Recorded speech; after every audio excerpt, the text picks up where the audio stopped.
Ang Pinoy Big Brother Celebrity Collab Edition 2.0 ay opisyal na nagsimula at sa pagkakataong ito, muling nagsanib puwersa ang dalawang higanting tahanan ng mga bituin, ang ABS-CBN Star Magic at GMA Sparkle. Kilalanin natin ang mga opisyal na housemates ng PBB Celebrity Collab Edition 2.0. The Philippine Showbiz List presents PBB Celebrity Collab 2.0 Housemates. Who are they? Kapuso Housemates. Sofia Pablo. Pinangungunahan ng Kapuso Squad ni Sofia Pablo, 19 years old, na binansagan bilang strong-willed sunshine ng Cavite.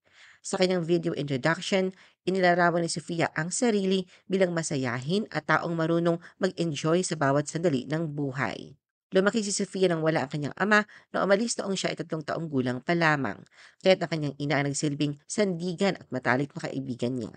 Sa showbiz, nakilala si Sofia sa mga TV series na Prima Donnas, Raya Serena at Prinsesa ng City Jail. Ka-love team niya rin si Allen Ansay.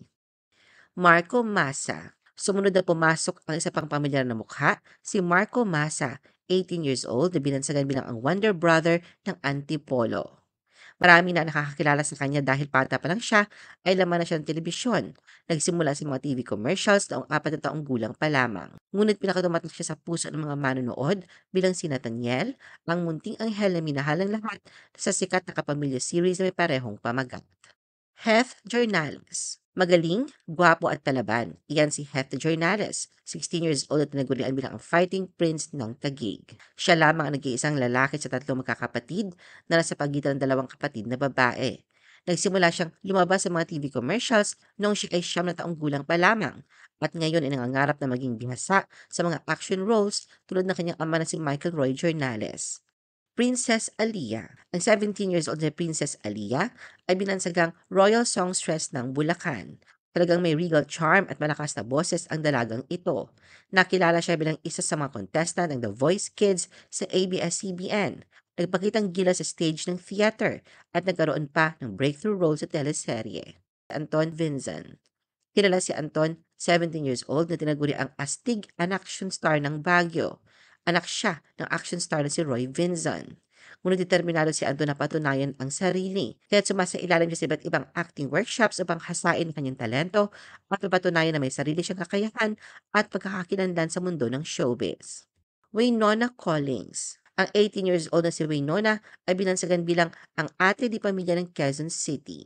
Nasa mundo na siya ng showbiz mula pa noong siya ay 14 years old pa lamang.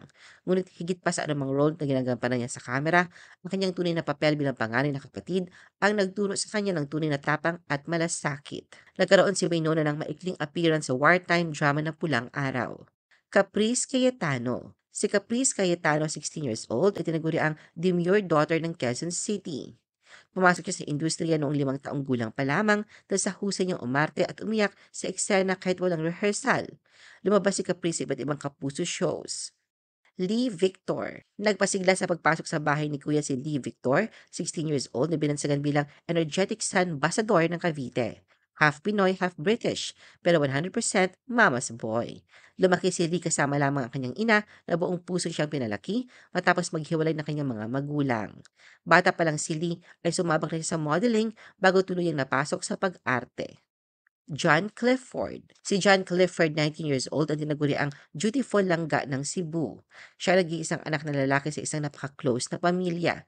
Sa edad na 15, naglakas loob siyang lumuwas na Maynila upang tuparin ang kanyang pangarap na maging artista. Napanood si John sa iba't ibang kapuso shows. Ashley Sarmiento. Matagal nang hiniling ng maraming netizens na mapasama si Ashley Sarmiento sa bagong edisyon ng Pinoy Big Brother. At wish granted. Si Ashley, 18 years old, ay tinaguri ang longing sweetheart ng Las Piñas. Lumaki si Ashley sa harap ng kamera simula pa noong siya ay bata. Sa loob ng 12 years sa industriya, pinatunayan niyang isa siya sa mga batang aktres na may tunay na talento. Sa edad na 8 taong gulang, nabigyan na siya ng lead role sa kapamilya drama na Flor de Liza. Kapamilya Housemates. Ang kapamilya heartthrob na si Joaquin Arce, 18 years old, ay tinagurian bilang ang rising dreamer ng Muntinlupa. Isa siyang masipag at determinado sa bawat bagay na kanyang ginagawa, laging handang matuto at pagbutihin ang sarili. Bagamat hindi niya nakasama ang kanyang ama na si filmmaker Neil Arce habang lumalaki, hindi siya nagtanim ng sama ng loob. Sa halip, tinitingnan niya ito bilang mentor sa mundo ng showbiz, kasama na rin ang kanyang stepmom na si Angel Locsin. Carmel Collado. Para sa mga fans ng Tawag ng Tanghalan, ipinakilala bilang housemate si Carmel Collado, 18 years old, na tinagurian bilang ang realest diva ng Camarines Sur. Lumaki siya sa isang tahanang katabi mismo ng riles ng tren, kaya naman dito rin nagsimula ang kanyang natatanging bansag.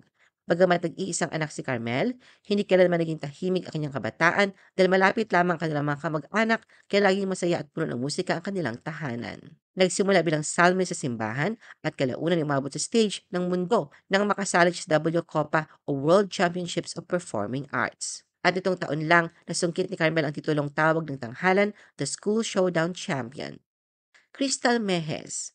Buong dangal na kabatawan sa waray community si Crystal Mejes, 17 years old, na binansagan bilang ang wishful waray ng Samar. Ipinanganak sa Samar, lumuwas siya patungong Maynila upang tuparin ang kanyang pangarap na maging artista. Bilang isang batang aktres, umani na siya ng papuri sa loob at labas ng bansa matapos ay magbagi bilang Best Actress sa 2023 Paris Film Awards para sa short film na Matapang. Miguel Vergara. Pumasok sa bahay ni Kuya na dala ang kanyang nakakabighaning ngiti. Si Miguel Vergara, 18 years old, ay tinagurian bilang ang adorable smasher ng Antipolo. Bata pa lamang siya na magsimula sa showbiz, 5 taong gulang pa lang ay umaarte na siya at ngayon ay taglay na ang mga parangal bilang Best Child Actor mula sa MMFF at FAMAS. Eliza Borromeo. Isa pa sa mga housemate mula sa Kapamilya Camp ay si Eliza Borromeo na binansagang determined darling ng Cavite. Isang hindi inaasahang pagkakataon na nagbukas ng pinto ng kanyang kapalaran. Simpleng namimili lang siya sa mall nang may scout mula sa ABS-CBN na lumapit at nag-imbita sa kanya para sa isang go-see. At mula roon, nagsimula ang pagbabago sa kanyang buhay. Lumabas siya sa TV series na What Lies Beneath. Ray Victoria. Pumasok sa bahay ni Kuya na may dalang positive energy si Ray Victoria, 18 years old, na tinagurian bilang ang optimistic apo ng Tarlac. Nagsimula ang kanyang hiling sa pag-workout bilang paraan upang manatiling malusog, ngunit kalaunan ay naging daan ito sa mga bagong oportunidad para sa kanya. Inigo Jose. Si Inigo Jose, 20 years old, na binansagan bilang ang caring kuya ng Parañaque, ay isinilang sa parehong taon na unang umere ang Pinoy Big Brother. Ang first love ni Inigo ay ang basketball, ngunit sa kanyang personalidad, litaw na litaw ang pagiging soft boy na may pusong protektor. Anak siya ng mahusay na aktor na si James Blanco. Lela Ford. Nakilala rin natin si Lela, 19 years old, at tinaguri ang blooming bunso ng Tacloban. Isa siyang certified sporty girl, mahilig siya sa volleyball na madalas mapanood sa Star Magic All-Star Games at marunong din sa martial arts. Pero sa kabila ng kanyang pagiging athletic, kilala rin siya sa pagiging masayahin at makulit, kaya siguradong magdadala siya ng good vibes sa loob ng bahay ni Kuya. Bilang anak ng Queen Mother na si Carla Estrada at kapatid ni Daniel Padilla, aminado si Lela na may kaakibat na matinding pressure ang pagkakaroon ng kilalang apelido. Rich Alim. Si Rich Alim, 20 years old, ay binansagan bilang ang dependable darling ng Makati. Itinuring siyang miracle baby ng pamilya. Lumaki siyang puno ng pagmamahal, ngunit maaga rin niyang natutunan ang halaga ng pagsisikap. Mula pa noong bata siya, determinado na siyang magsumikap upang ipagmalaki siya ng kanyang mga magulang. Noong 2022, dumaan si Rich sa isa sa mga pinakabalungkot na yugto ng kanyang buhay matapos pumanaw ang kanyang ama. Fred Moser. Si Fred Moser, 18 years old, na tinaguri ang courtside charmer ng Albay. Half Swiss man siya, ngunit pusong Pinoy sa lahat ng paraan. Dito siya lumaki, dito rin nahubog ang kanyang pangarap at maaga niyang minahal ang mundo ng showbiz.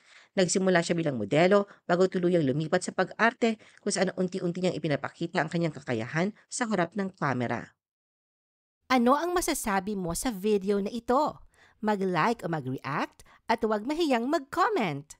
For our YouTube viewers, huwag kalimutan mag-subscribe at i-hit ang notification button. At para sa aming Facebook viewers, mag-like at follow sa aming Facebook page para updated ka sa mga showbiz chika. Thanks for watching!